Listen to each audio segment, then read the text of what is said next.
So, anyways, last week we talked about the difference between an amateur and a professional. And Right. so, one of the things that the professionals do, the amateurs don't, is they do thinking time. They think about shit. And so, one of the best things you can ever think about. So, this is a quote from the book I'm reading right now called "Your current financial condition represents your very best thinking." So basically, the box you created is you created that box. Like Right. you, like no one else created it. You created it. So if you're struggling, it's because your level of thinking is that level. If you're doing decent, it's because it's that. If it's doing great, it's because you're doing because you have a great level of thinking. So you can measure your level of thinking based off of your results. Now, here's the cool part: is that a lot of people just don't think very well, or think very much, or think very strategically. And so we can actually create a habit out of this and make it better for you and everybody in the long run. So I've been applying this for a while, um, What's the and name of then the book? it's K. So the book is called The Road Less Stupid, Keith Oh, yeah. Cunningham. Yeah, you told me about it. Yeah, pretty brilliant. The book itself, it's funny. The first two chapters are just about how he approaches thinking time, which I like all the stuff he talks about. I do a little bit differently, kind of based off a couple different people that I've learned from. But then the rest of the chapters are talking about like a subject, like, oh, here's how you hire and train somebody, and then they have like 20 questions that you can ask yourself during thinking time. Here, but the basics are, and I'm going to give you the basics of kind of what he's kind of going for, and then kind of how I think it all works together to help us think better for our business. And so one of the things that we have to remember, one of the principles is that CEOs think. This is important. A lot of times, especially my last company, my last business partner, he got his value from work.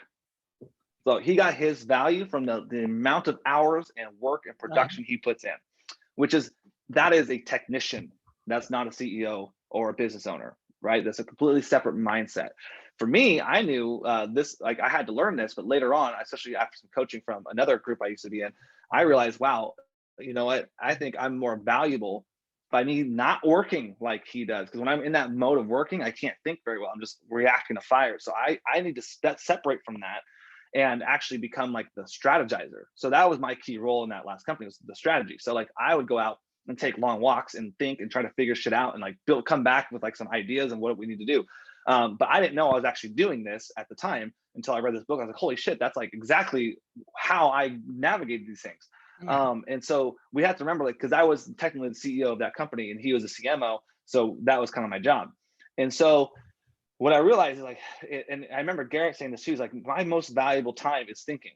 Like when I go off and think, that's when I come up with all the shit I need to do. And then the teams deploy it. Now, here's the hard part for me too. I don't have a team anymore. I used to when I had the marketing agency. You don't have a team right now. It's just you. So right now we're all doing everything. So we have to create times and habits that help us grow and not stay where we are. So the second principle is that all successful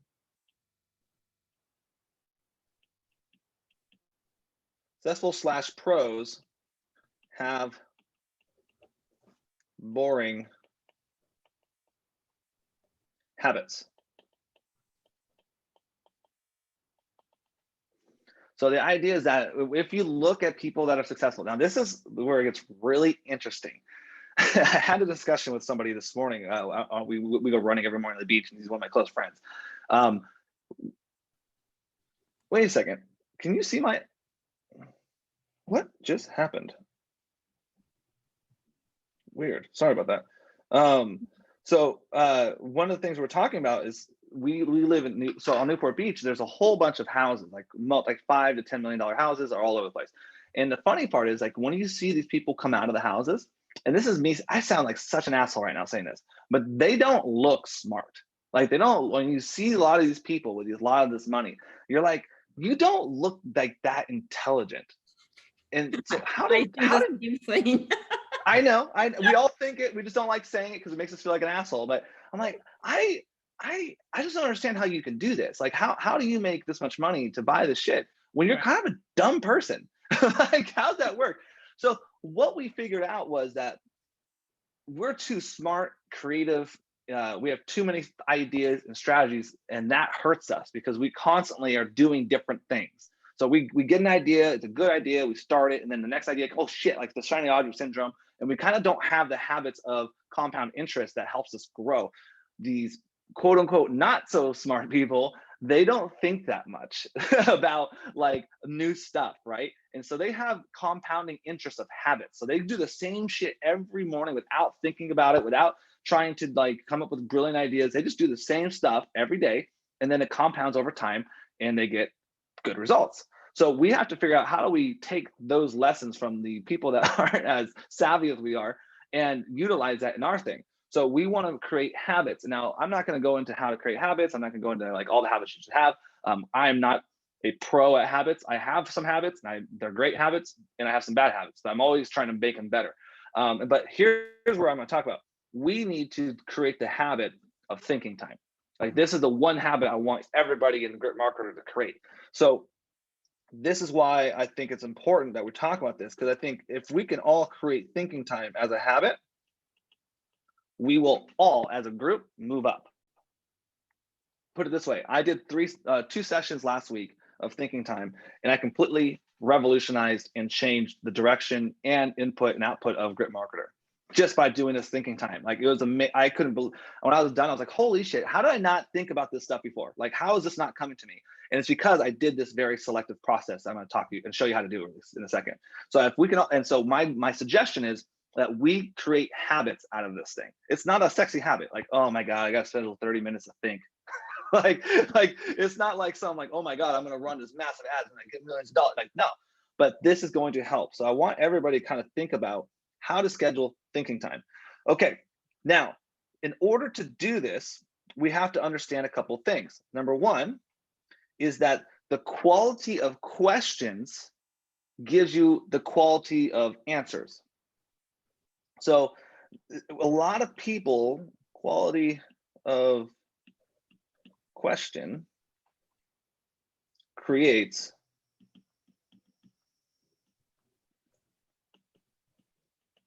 quality of answer.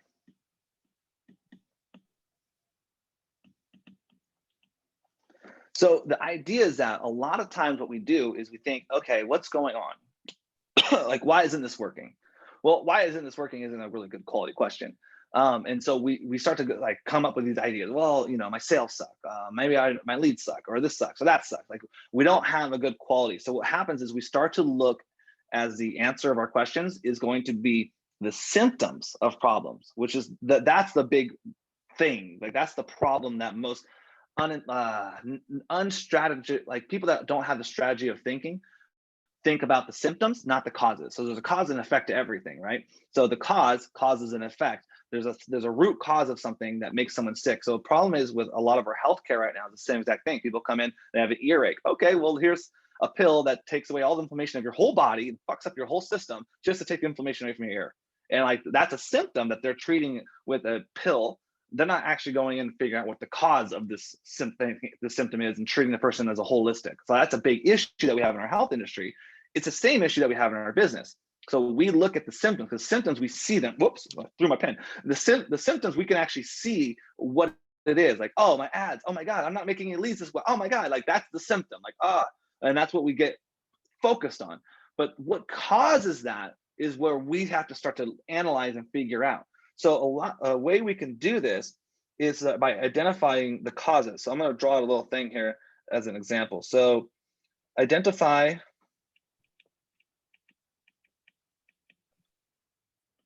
cause, not, oops. So not the symptom. So here's how you do that. So imagine there's an A starting point. We have here, and B, this is going to be the symptoms. Okay, my marker's too big. I can't write with that. Okay. So let's say, for example, a symptom is like not enough sales. Oops. Or no cash flow.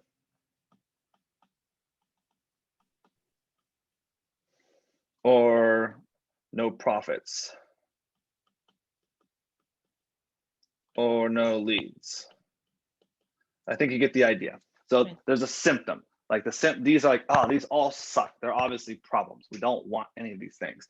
Now, here's where we become more intelligent thinkers. What is the cause?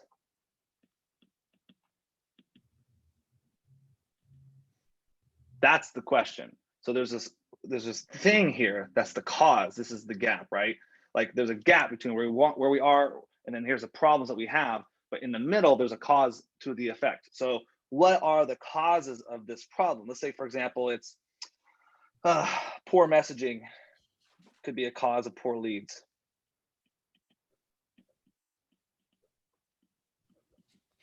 Wrong marketing channels.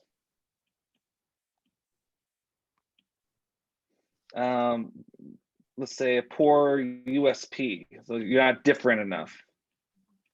That's kind of part of the messaging. Let's say we have poor conversion rates. So these are all these are causes. Like having a poor message is going to cause me to not have enough sales because I'm not going to have enough leads and people aren't going to be attracted to what I'm doing. So that's more of a cause. So now once we identify the cause, we can identify the root thing that we're going to establish our thinking time around. Does that kind of make sense? So we're not going to think about the symptoms, we're going to think about the causes instead.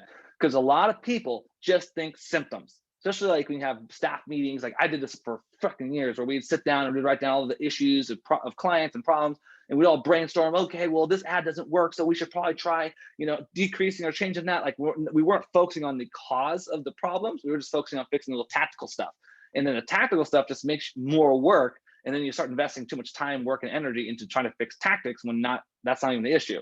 You fix the cause, you just fix everything. So the idea is that we're trying to fix the cause. So the question is why am I noticing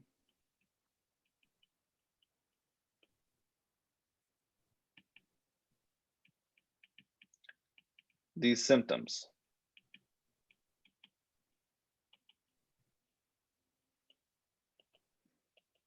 Like that's the question. Like, why am I noticing that I can't seem to write all my curriculum? Why am I not launching my product? Why am I not doing these things? Like, why have I not completed my funnel? Why haven't I done my video? So instead of saying, oh, I haven't done my stuff, but why? Like, what's stopping you? What is the actual issue? Is it time? Is it motivation? Is it is it insecurity? Like, what are the causes to this why? And once you figure that out, now you can do a full thinking time session on that cause. And that's going to help clarify and get you massive results. So now the last part of this, I'm going a little bit longer than I was planning, but it's because I'm really slow and shitty at writing. All right, so the last thing is the doing of the thinking time.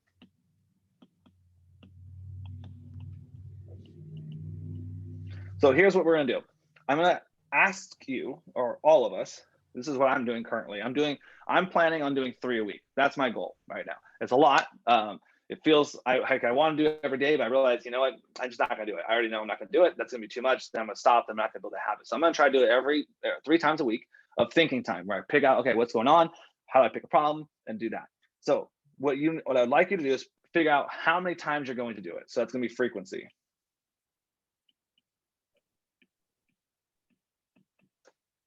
Frequency. And then length.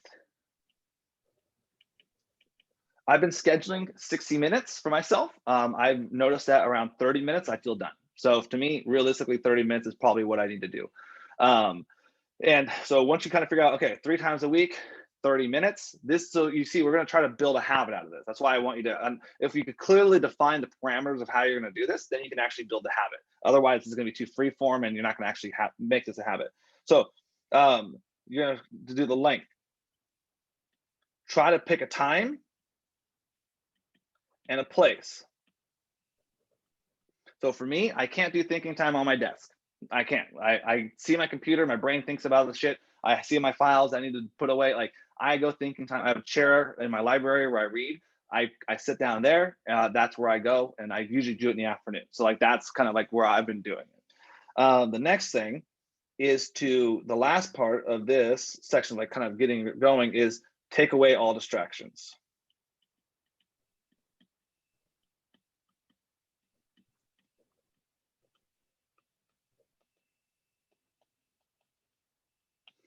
Like, this is so critical. You can't have your phone next to you. You just can't. You can't have any of your internet, your email, nothing. Like, because the second you start to get frustrated, resistance of the creation process that we talked about earlier, it's going to jump in and say, hey, check your email really quick. There's probably something important in there. That stuff's just going to keep happening. So put your phone away, put everything away, get a sip of water, go to the bathroom, do a little stretching, like whatever you got to do so you can sit for 30 to 60 minutes. And that way you can dedicate that time to this. 30 to 60. All right, now here's how I want you to actually do thinking time. So now I'm going to just put a little bit more indented. You're going to write down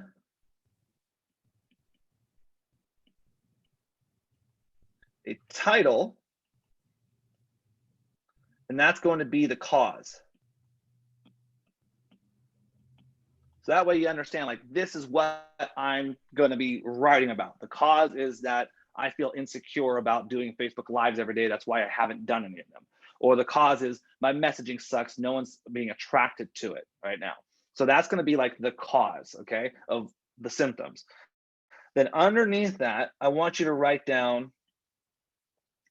3 minimum, but hopefully more, to 10 questions.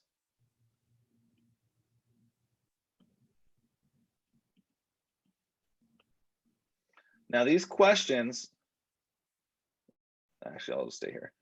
You're looking for the best quality questions. Because remember earlier we talked about the quality of question is better than will get you a more quality response or result or answer.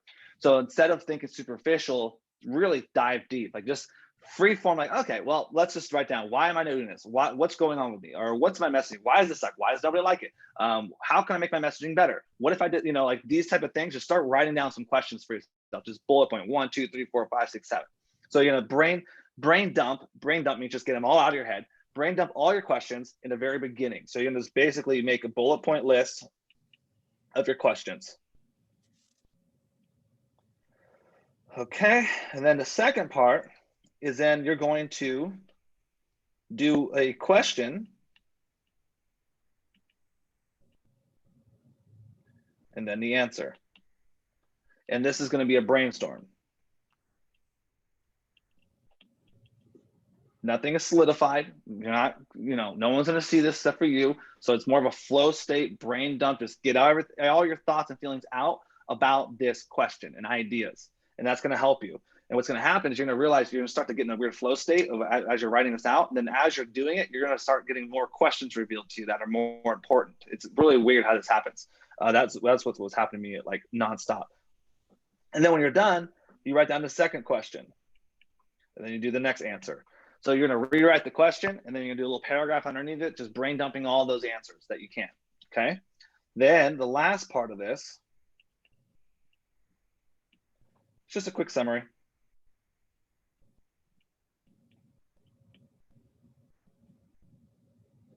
So write down. So what I do is I like my thinking time paper literally looks like this. I have like the headline, I have the questions, and that's like a block. Then I do question 1, and then I do the answer. That's a block 2, answer, block, and then I have a summary at the bottom. Mm-hmm. And that summary, I literally go through and I read all the things again. I'm like, okay, this is good. That's not trash. Don't even think about that again. Oh, that's good. Then I cut to circle, highlight, and I realize, okay, well, I see a picture being drawn that I didn't even know that was being drawn. Then the summary, I literally write down, okay, well, here's what I'm finding to be the problem. And then I list down, boom, boom, boom, boom. Here's how I'm going to solve these, boom, boom, boom, boom, and then I'm done. That's it. And then you have this idea completely solidified into what you're going to do. So that is my biggest. Okay, so here's the thing. My goal for you, my goal for everybody that's going to watch this later too, is the fact that we need to create habits to be successful. It's that simple. We all know this. One of the best habits you can create is by doing something that intelligent people do. Think better. So if it's true that our level of thinking is what's creating our current results, then we need to increase our level of thinking. Thinking is more important than our level of writing messaging right now. Thinking is more important than running ads. If you can't think behind it, you're not going to actually achieve the result you want. So in order to increase our level of thinking, we need practice, we need reps, we need to make this a habit. So this is the habit I want everybody to create, is at least once a week, twice a week, 3 times a week, whatever you want to do, create a 30-minute block, schedule it ahead of time of pure thinking time. Think of what your symptoms are, think of what the causes are, write down the causes. You can even do a thinking time on thinking about what the causes are. Like that's a very easy thinking time where you can literally do it on Monday. Like, okay, here's all my problems, but what's causing this problem? And you can answer these questions like, what is causing this problem? Why do I feel this way? Why is this happening? And then you can actually, your summary could be the causes, and then you can do a separate thinking time and take a cause, and now you can do a thinking time on the cause. So like that's a very easy strategy to kind of deploy this into. Now, you probably won't come up with huge revelations every single time you do this, but the idea is that if, like for me, I probably, every time I do these type of thinking things, I don't come up with like an amazing aha moment every time. But let's say I do every 1 out of 5. Well, I need to do the 5 to get the 1. So like that's why we have to kind of do a lot of them. We don't want to just do it one time and think, oh my God, I'm such a good thinker. and then all of a sudden you're like, I'm Steve Jobs. I think so well. Like that's not the goal. The goal is to have intelligent planning sessions, thinking sessions that increase our level of everything that we're doing in our business.